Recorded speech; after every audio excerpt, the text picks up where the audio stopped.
ਬਿਸਮਿਲ੍ਲਾਹਿਰ ਰਹਿਮਾਨਿਰ ਰਹੀਮ।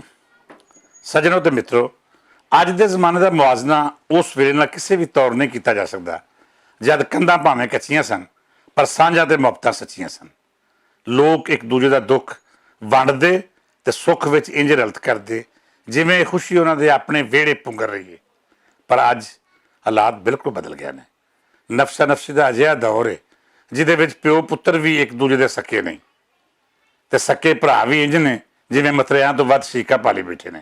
ਅਸੀਂ ਭਾਵੇਂ ਤਰੱਕੀ ਦੀਆਂ ਮੰਜ਼ਲਾਂ ਬੜੀ ਤੇਜ਼ੀ ਨਾਲ ਤੈਅ ਕੀਤੀਆਂ ਨੇ ਪਰ ਉਹ ਕਦਰਾਂ ਜਿਹੜੀਆਂ ਸਾਡੇ ਹੋਣ ਦੀ ਪਛਾਣ ਸਨ ਉਹ ਗਵਾ ਬੈਠੇ ਹਾਂ। ਅਸੀਂ ਢੱਗਿਆਂ ਤੋਂ ਟਰੈਕਟਰ ਤੀਕਰ ਦਾ ਸਫ਼ਰ ਤੈਅ ਕੀਤਾ, ਟਾਂਗੇ ਤੋਂ ਹਾਈਬ੍ਰਿਡ ਗੱਡੀ ਤੀਕਰ ਆਏ ਤੇ ਗੋਡੀ ਤੋਂ ਜਦੀਦ ਖਾਦਾਂ ਤੱਕ ਅੱਪੜ ਗਏ, ਪਰ ਮਾਪਿਆਂ ਦੇ ਸੁੱਚੇ ਪਿਆਰ ਦਾ ਨਿਮੁਲ ਬਦਲ ਇਜਾਦ ਨਹੀਂ ਕਰ ਸਕੇ।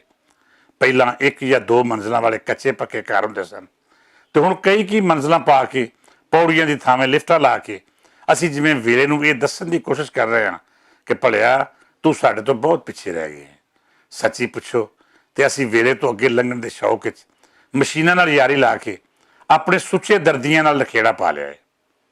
ਮੈਂ ਅੱਜ ਹਿਸਾਬ ਕਰ ਰਿਹਾ ਸਾਂ ਕਿ ਇਸ ਤਰੱਕੀ ਨੇ ਸਾਨੂੰ ਕਿੰਨੀ ਸੁਖਿਆਈ ਦਿੱਤੀ ਤੇ ਕਿੰਨੀਆਂ ਔਖਿਆਈਆਂ ਸਾਡੇ ਵੱਸ ਪਾਈਆਂ। ਯਕੀਨ ਮੰਨੋ, ਔਖਿਆਈਆਂ ਦਾ ਪਲੜਾ ਨੀਵਾਂ ਹੀ ਰਿਹਾ। ਇਸ ਮਸਨੂਈ ਤਰੱਕੀ ਨੇ ਸਾਡੇ ਮੁਆਸ਼ਰਤੀ ਤਰੱਕੀ ਦੀਆਂ ਚੂੜਾਂ ਲਾ ਕੇ ਰੱਖਤੀਆਂ ਨੇ। ਅਸੀਂ ਮੇਲੇ ਠੇਲੇ ਵੇਖਣ ਵਾਲੇ ਲੋਕ ਸਾਂ, ਅੱਜ ਉਹ ਮੇਲੇ ਕਿਤਾਬਾਂ ਤੇ ਕਹਾਣੀਆਂ ਤੋਂ ਵੱਖ ਕਿਤੇ ਨਹੀਂ ਲੱਭਦੇ। ਸਾਡੇ ਮੈਦਾਨਾਂ ਦੀ ਉਜਾੜ ਸਾਡੀਆਂ ਨਵੀਆਂ ਨਸਲਾਂ ਦੇ ਅੱਡਾਂ ਵਿੱਚ ਦਲਿੱਦਰ ਬਣ ਕੇ ਅੱਜ ਵਸ ਗਈ ਹੈ। ਅਸੀਂ ਤਾਂ ਕੌਡੀ ਨੂੰ ਰੋਂਦੇ ਕ੍ਰਿਕਟ ਤੇ ਹਾਕੀ ਦਾ ਗਿਲਾ ਕਰਦੇ ਸਨ, ਪਰ ਅੱਜ ਕ੍ਰਿਕਟ ਤੇ ਹਾਕੀ ਦੇ ਮੈਦਾਨ ਵੀ ਨਹੀਂ ਲੱਭਦੇ। ਸਾਡੇ ਨਿਆਣੇ ਟੀਵੀ ਅੱਗੇ ਬੈਠੇ ਕਾਰਟੂਨਾਂ ਦੀ ਗੈਰ ਹਕੀਕੀ ਦੁਨੀਆ ਵਿੱਚ ਹੋਰੇ ਕੀ ਲੱਭ ਰਹੇ ਨੇ। ਇਸ ਗੈਰ ਹਕੀਕੀ ਤਰੱਕੀ ਨੇ ਸਾਡੀਆਂ ਨਸਲਾਂ ਨੂੰ ਬੜੀ ਭੈੜੀ ਤਰ੍ਹਾਂ ਮੁਤਾਸਰ ਕੀਤਾ ਹੈ, ਪਰ ਮੈਂ ਕਦੀ ਮਾਯੂਸ ਨਹੀਂ ਹੋਇਆ। ਗੈਰ ਫਿਤਰੀ ਤਰੱਕੀ ਦੇ ਹੱਥੋਂ ਅਸੀਂ ਬਰਬਾਦ ਜ਼ਰੂਰ ਹੋਏ ਹਾਂ ਪਰ ਹਿੰਮਤ ਨਹੀਂ ਹਾਰੇ। ਇਹ ਗੱਲ ਅਫਸੋਸ ਵਾਲੀ ਤਾਂ ਜ਼ਰੂਰ ਹੈ, ਪਰ ਅਫਸੋਸ ਦੇ ਇਸ ਹਨੇਰੇ ਵਿੱਚੋਂ ਉਮੀਦ ਦੀਆਂ ਕਿਰਨਾਂ ਵੀ ਵਿਖਾਈ ਦਿੰਦੀਆਂ ਨੇ। ਉਮੀਦ ਦੀਆਂ ਇਹ ਕਿਰਨਾਂ ਉਹ ਫਲਸਫਾ ਨੇ ਜਿਹੜਾ ਸਾਨੂੰ ਇਹ ਗੱਲ ਸਮਝਾਉਂਦਾ ਹੈ ਕਿ ਮਸਨੂਈ ਜਾਂ ਗੈਰ ਹਕੀਕੀ ਤਰੱਕੀ ਆਪਣੇ ਅਰੂਜ ਉੱਤੇ ਜਾ ਕੇ ਫਿਰ ਵਾਪਸੀ ਵੱਲ ਸਫ਼ਰ ਕਰਦੀ ਹੈ ਤੇ ਹੁਣ ਅਸੀਂ ਇਸ ਗੈਰ ਹਕੀਕੀ ਤੇ ਮਸਨੂਈ ਤਰੱਕੀ ਦਾ ਅਰੂਜ ਵੇਖ ਰਹੇ ਹਾਂ ਤੇ ਹੁਣ ਵਾਪਸੀ ਦਾ ਸਫ਼ਰ ਵੀ ਸ਼ੁਰੂ ਕਰ ਲਿਆ ਹੈ। ਤੁਸੀਂ ਵੇਖੋ, ਸਾਡੀ ਨੌਜਵਾਨ ਨਸਲ ਭਾਵੇਂ ਸਾਈਕਲ ਉੱਤੇ ਸਫ਼ਰ ਨਾ ਕਰੇ ਪਰ ਜਿਮ ਵਿੱਚ ਜਾ ਕੇ ਉਸੇ ਸਾਈਕਲ ਉੱਤੇ ਬਹਿ ਕੇ ਅੱਧਾ ਘੰਟਾ ਪੈਡਲ ਮਾਰਦੀ ਇਹ ਸਾਬਤ ਕਰਦੀ ਹੁੰਦੀ ਹੈ ਕਿ ਨਹੀਂ, ਸਾਡੇ ਪਿਓ ਦਾਦੇ ਵਾਲਾ ਦੌਰ ਹੀ ਫਿਤਰਤ ਦੇ ਨੇੜੇ ਸੀ। ਜਿਵੇਂ ਸਾਡਾ ਮੋਬਾਈਲ ਫੋਨ ਵੀ ਟਾਈਮ ਦੱਸਦਾ ਹੈ ਪਰ ਗੁੱਟ ਤੇ ਘੜੀ ਬਣਨ ਦਾ ਰੋਮਾਂਸ ਫਿਰ ਵਾਪਸ ਆ ਰਿਹਾ ਹੈ। ਇੰਝ ਹੀ ਹੋਰ ਵੀ ਬਹੁਤ ਸਾਰੀਆਂ ਰਵਾਇਤਾਂ ਨੇ ਜਿਹੜੀਆਂ ਮੁੜ ਕੇ ਫਿਰ ਸਾਡੀ ਹਯਾਤੀ ਦਾ ਹਿੱਸਾ ਬਣ ਰਹੀਆਂ ਨੇ। ਗੱਲ ਕਿੱਥੋਂ ਟੁਰੀ ਤੇ ਕਿੱਥੇ ਆਣ ਖਲੋਤੀ। ਮੈਂ ਤੇ ਅੱਜ ਤੁਹਾਡੇ ਨਾਲ ਪ੍ਰਿੰਟ ਮੀਡੀਆ ਬਾਰੇ ਗੱਲ ਕਰਨੀ ਸੀ। ਹੁਣ ਤਫਸੀਲਾਂ ਤੇ ਨਹੀਂ ਪਰ ਮੁਖਤਸਰ ਇਸ ਆਮ ਇਸ਼ੂ ਨੂੰ ਛੇੜਦੇ ਚਲੀਏ। ਉਹ ਅਕਲ ਦੇ ਅੰਨੇ ਜਿਹੜੇ ਸਮਝੀ ਬੈਠੇ ਸਨ ਕਿ ਪ੍ਰਿੰਟ ਮੀਡੀਆ ਦਾ ਦੌਰ ਖਤਮ ਹੋ ਗਿਆ ਹੈ ਤੇ ਹੁਣ ਸਾਡੀ ਸਹਾਫਤ ਇਲੈਕਟ੍ਰੋਨਿਕ ਦੇ ਰਾਹ ਪੈਂਦੀ ਸੋਸ਼ਲ ਮੀਡੀਆ ਤੇ ਕਰਾ ਕੇ ਆਪਣੇ ਅਰੂਜ ਦੀਆਂ ਹੱਦਾਂ ਨੂੰ ਛੂਹੇਗੀ, ਉਹਨਾਂ ਦਾ ਹਰ ਹਿਸਾਬ ਝੂਠਾ ਸਾਬਤ ਹੋ ਰਿਹਾ ਹੈ। ਇਲੈਕਟ੍ਰੋਨਿਕ ਮੀਡੀਆ ਨੇ ਜਿਸ ਤੇਜ਼ੀ ਨਾਲ ਤਰੱਕੀ ਕੀਤੀ ਉਨੀ ਰਫਤਾਰ ਨਾਲ ਹੀ ਗੈਰ ਜ਼ਿੰਮੇਦਾਰੀ ਦਾ ਮੁਜ਼ਾਹਰਾ ਕੀਤਾ। ਅਜਿਹੇ ਸਰਕਸੀ ਮਦਾਰੀਆਂ ਨੂੰ ਐਂਕਰ ਬਣਾ ਕੇ ਪੇਸ਼ ਕੀਤਾ ਜਿਨ੍ਹਾਂ ਦੂਜਿਆਂ ਦੀਆਂ ਇੱਜ਼ਤਾਂ ਉਛਾਲੀਆਂ ਤੇ ਕਦੀ ਅਜਿਹੇ ਡਰਾਮੇ ਕੀਤੇ ਕਿ ਟੀਵੀ ਵੇਖਣ ਵਾਲਿਆਂ ਫਿੱਟ ਲਾਹਨਤ ਕਰਕੇ ਚੈਨਲ ਬਦਲ ਲਿਆ।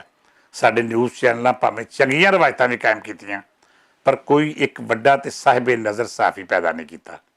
ਇਸ ਤੋਂ ਵੱਧ ਉਹ ਗੰਦ ਜਿਹੜਾ ਸੋਸ਼ਲ ਮੀਡੀਆ ਉੱਤੇ ਬਕਿਆ ਜਾ ਰਿਹਾ ਹੈ। ਉਸ ਤੋਂ ਬਾਅਦ ਇਹ ਖਿਆਲ ਕਰਨਾ ਕਿ ਇੱਥੋਂ ਕੋਈ ਅਕਲ ਦੀ ਗੱਲ ਲੱਭੇਗੀ, ਬੇਵਕੂਫੀ ਤੋਂ ਵੱਧ ਕੁਝ ਨਹੀਂ। ਅੱਜ ਅਸੀਂ ਮਗਰਬ ਦੇ ਮੀਡੀਆ ਦਾ ਜਾਇਜ਼ਾ ਲਈਏ ਤੇ ਉੱਥੇ ਇੱਕ ਵਾਰੀ ਫੇਰ ਪ੍ਰਿੰਟ ਮੀਡੀਆ ਦੀ ਅਹਿਮੀਅਤ ਵੱਧ ਰਹੀ ਹੈ। ਦੂਰ ਦੀ ਗੱਲ ਨਹੀਂ, ਸਾਡੇ ਹਮਸਾਏ ਹਿੰਦੁਸਤਾਨ ਅੰਦਰ ਵੀ ਇੱਕ ਵਾਰੀ ਫੇਰ ਅਖਬਾਰਾਂ ਤੇ ਰਸਾਲਿਆਂ ਦਾ ਜਰਨਲਿਜ਼ਮ ਹੀ ਮੁਤਬਰ ਸਮਝਿਆ ਜਾ ਰਿਹਾ ਹੈ। ਰਹੀ ਗੱਲ ਸਾਡੀ ਤੇ ਇੱਥੇ ਜੋ ਇਲੈਕਟ੍ਰੋਨਿਕ ਮੀਡੀਆ ਦੇ ਬਰਸਾਤੀ ਡੱਡੂਆਂ ਜਾਂ ਐਂਕਰਾਂ ਬਕ ਕਰਕੇ ਆਪਣੇ ਸਿਰ ਵਿੱਚ ਆਪ ਖੇ ਪਾਈਏ, ਉਸ ਤੋਂ ਬਾਅਦ ਇੱਕ ਵਾਰੀ ਫੇਰ ਪ੍ਰਿੰਟ ਮੀਡੀਆ ਦੀ ਅਹਿਮੀਅਤ ਵਧਣਾ ਕੋਈ ਅਚੰਭੇ ਦੀ ਗੱਲ ਨਹੀਂ। ਜੇ ਅਸੀਂ ਜਾਇਜ਼ਾ ਲਈਏ ਤੇ ਅੱਜ ਵੀ ਮੁਜੀਬੁਰ ਰਹਿਮਾਨ ਸ਼ਾਮੀ, ਜ਼ਿਆ ਸ਼ਾਹਿਦ, ਨਜ਼ੀਰ ਨਾਜੀ, ਨਜਮ ਸੇਠੀ ਤੇ ਮੇਰੇ ਵੀਰ ਖਸ਼ਨੂਦ ਅਲੀ ਖਾਨ ਜਿਹੇ ਲੋਕ ਪ੍ਰਿੰਟ ਮੀਡੀਆ ਨਾਲ ਤਾਲੁਕ ਉੱਤੇ ਮਾਣ ਕਰਦੇ ਨੇ ਤੇ ਜਦੋਂ ਤੀਕਰ ਅਜਿਹੇ ਲੋਕ ਪ੍ਰਿੰਟ ਮੀਡੀਆ ਦੀ ਸ਼ਾਨ ਬਣੇ ਰਹਿਣਗੇ ਇਹ ਸੋਚਣਾ ਵੀ ਫਜ਼ੂਲ ਹੈ ਕਿ ਅਖਬਾਰਾਂ ਇੱਕ ਦਿਨ ਮਰ ਜਾਣਾ ਹੈ। ਅੱਜ ਅਖਬਾਰਾਂ ਉੱਤੇ ਭਾਵੇਂ ਭੈੜਾ ਵੇਲਾ ਹੈ ਪਰ ਆਉਣ ਵਾਲਾ ਵਕਤ ਬਹੁਤ ਬਿਹਤਰ ਹੋਵੇਗਾ। ਅੱਜ ਦੇ ਮਾਪੇ ਇੱਕ ਵਾਰੀ ਫੇਰ ਬਾਲਾਂ ਦੀ ਤਰਬੀਅਤ ਲਈ ਟੀਵੀ ਦੀ ਥਾਵੇਂ ਅਖਬਾਰਾਂ ਦੀ ਅਹਿਮੀਅਤ ਮੰਨ ਰਹੇ ਨੇ। ਇੰਜ ਜੋ ਮਜ਼ਾ ਕਾਲਮ ਪੜ੍ਹਨ ਦਾ ਹੈ ਉਹ ਸਵਾਦ ਕਦੇ ਵੀ ਟੀਵੀ ਉੱਤੇ ਬੈਠੇ ਦਾਨਸ਼ਵਰ ਨੂੰ ਸੁਣਨ ਦਾ ਨਹੀਂ। ਕੁਝ ਸਾਲ ਇੰਤਜ਼ਾਰ ਕਰੋ, ਫਿਰ ਵੇਖਣਾ ਇੱਕ ਵਾਰੀ ਫੇਰ ਸਾਡੇ ਘਰਾਂ ਵਿੱਚ ਅਖਬਾਰ ਉਂਝ ਹੀ ਆਉਣਗੇ ਜਿਵੇਂ ਅੱਜ ਤੋਂ 25-30 ਵਰੇ ਪਹਿਲਾਂ ਆਉਂਦੇ ਸਨ। ਬਹੁਤ ਸਾਰੀਆਂ ਦੁਆਵਾਂ ਤੇ ਮੁਹੱਬਤਾਂ ਨਾਲ ਇਜਾਜ਼ਤ ਦਿਓ। ਮੈਂ ਵਾਅਦਾ ਕਰਨਾ ਵਾ ਕਿ ਹੁਣ ਅੱਜ ਦੀ ਗੱਲ ਦਾ ਵਕਫਾ ਤਵੀਲ ਨਹੀਂ ਹੋਏਗਾ। ਬਹੁਤ ਜਲਦ ਅਸੀਂ ਇੱਕ ਵਾਰੀ ਫੇਰ ਗੱਲਬਾਤ ਕਰਾਂਗੇ ਤੇ ਅਜਿਹੇ ਬਹੁਤ ਸਾਰੇ ਨਮੂਨਿਆਂ ਦਾ ਚਿੱਤਰਪੌਲਾ ਵੀ ਹੋਵੇਗਾ ਜਿਹੜਿਆਂ ਹਰਾਮਖੋਰਾਂ ਸਾਡੇ ਵਤਨ ਤੇ ਮੁਆਸ਼ਰੇ ਦੀਆਂ ਜੜ੍ਹਾਂ ਖੋਖਲੀਆਂ ਕੀਤੀਆਂ। ਇਜਾਜ਼ਤ ਦਿਓ। ਅੱਲਾ ਬੇਲੀ।